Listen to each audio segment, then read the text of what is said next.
Welcome to this explainer. We're jumping right into a bizarre, absolutely beautiful 17th century illustration from the Mutus Liber. Now that literally translates to the silent book. Just imagine for a second, trying to document the universe's absolute deepest secrets without writing down a single word. Well, that's exactly what the creators of this book did. Today, we're zeroing right in on Plate 8 to see how one single intricate image acts as a master key. It brilliantly bridges practical chemical science, Jungian psychology, and deep spiritual philosophy, all packed into one silent frame. So this brings us to a massive core question, right?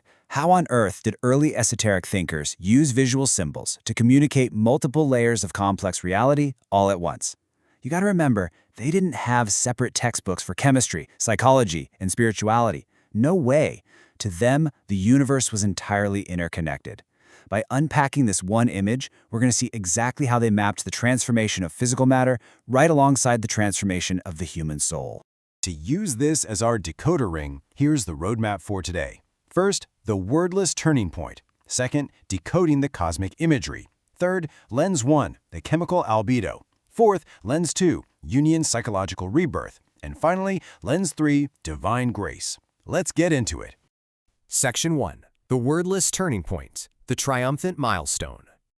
Okay, so we're at a crucial turning point here. Plate 8 marks the exact midpoint of the Mutus Liber, and it represents the very first major, triumphant milestone of the great work. You know, the ultimate quest for physical and spiritual perfection.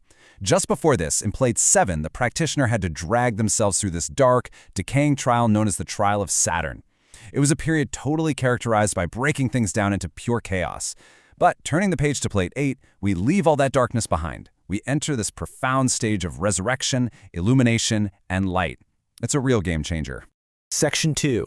Decoding the cosmic imagery, a visual walkthrough. Looking at the actual architecture of Plate 8, we can see it brilliantly illustrates this vertical connection between the heavens and the earth. Up at the very top, we have the celestial realm, with the sun and moon looking down benevolently on us. Then, right in the middle, acting as a bridge, we've got a central descent featuring a winged figure and a whole flock of birds. Finally, landing down at the bottom in the lower realm, we see the kneeling adept and his partner, surrounding a physical vessel. The chaos of those earlier plates? Totally gone. It's been replaced by this perfect, harmonious vertical alignment. Notice how that radiant, divine pyramid of light literally pierces through the clouds from the heavens? Floating right down that ray of light is Mercury, or Hermes, holding his famous staff, the caduceus. Down below, the adept and his female counterpart, the soarer mystica, kneel in absolute reverence around their furnace. And look inside their glass vessel. A massive shift has happened. The dark, worthless residue from those previous trials, known as the caput mortuum, is completely gone. It's been replaced by a brilliant, crystalline substance. Oh, and notice that framing drapery on the edges? That's a huge visual cue. It signifies that a sacred mystery has just been unveiled to the worthy student. Section 3. Lens 1. The chemical albedo. Physical laboratory alchemy. So in terms of literal chemistry, this image represents successfully achieving the stage known as the albedo, or the white work. The alchemists had just spent weeks boiling, putrefying, and calcinating, basically rotting and burning their materials to ash. Plate 8 shows the exact moment when all those gross carbonaceous impurities are finally stripped away. What's left behind in the flask crystallizes into this brilliant, snow-white, fusible salt.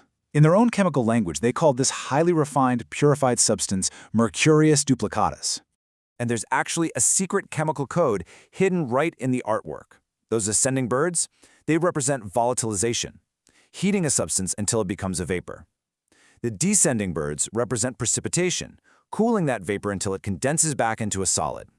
It's the cycle of sublimation, happening right before our eyes. And what about the caduceus in Hermes' hand?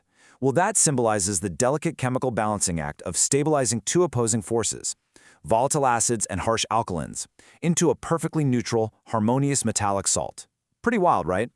Section 4. Lens 2, Jungian psychological rebirth, illumination of consciousness. Now, Carl Jung realized something incredible. He figured out that early alchemists were actually projecting their own internal mental states onto the chemical reactions in their flasks. Remember that dark trial of Saturn from Plate 7? Jung called that the nigredo, a literal state of depression, existential crisis, and the painful collapse of a person's old identity. Plate 8, the Albedo, is the psychological breakthrough. It represents emerging from that dark night of the soul into a state of profound clarity, renewal, inner peace, and the crystallization of a brand new, unified sense of self. In this psychological model, Hermes descending from the sky represents what Jung famously called the transcendent function. When you're stuck in a psychological crisis, torn between opposing forces in your own mind, you need a mediator. Hermes is that sudden, intuitive bridge. He's the psychic messenger that finally unites the warring halves of our psyche, allowing us to actually heal and move forward. And notice how literally every element of the drawing maps directly to human psychology. The sun, or soul, is our awake, conscious mind. The moon, or luna, is our deep, unconscious. Winged Mercury acts as the psychic mediator, right between the two. Therefore, that brilliant white stone sitting in the vessel isn't just a physical salt at all. It represents a resilient, newly unified human ego. It's a state of mind that's firmly anchored in the true self, meaning it can't be easily swayed or broken by transient external circumstances anymore. Section 5, Lens 3, Divine Grace, Hermetic Philosophy. The ultimate esoteric truth of the Mutus Liber is captured in the doctrine of gratia divina, or divine grace. This is the totally humbling realization that no matter how hard you work in the laboratory and no matter how intensely you analyze your own mind, human effort alone simply cannot complete the great work. To truly transform, you need cosmic alignment. You absolutely need a moment of divine intervention. Which brings us right back to Hermes. Floating down from the heavens with a celestial gift, he represents a Hermetic Pentecost. It actually carries the exact same symbolic weight as the Holy Spirit descending in Christian mysticism. It tells the practitioner that true, lasting transformation requires the divine breath, known as the pneuma, to literally reach down and spiritualize physical matter. It's that beautiful, singular moment where relentless human effort finally meets cosmic grace. Ultimately, this explainer highlights a profound historical perspective. What is so mind-blowing about this history is that for these practitioners, you simply could not separate the science of chemistry from the growth of the human soul. They were literally one and the same. To purify the matter in the flask, you had to simultaneously purify the mind and spirit of the person tending the fire. It was a completely holistic pursuit of ultimate truth. As we conclude this remarkable visual journey through Plate 8 of the Mutus Liber, I want to leave you with a final thought about how you approach the alchemy of your own life. We've seen how the chaos of the Negredo gives way to the clarity of the Albedo, but only when intense personal effort is met with that sudden, intuitive bridge of grace. So, as you face your own trials, how will you work to unify your conscious and unconscious mind? How will you cultivate the patience required for your own personal great work? Thank you for exploring the silent book with me today, and keep seeking that clarity.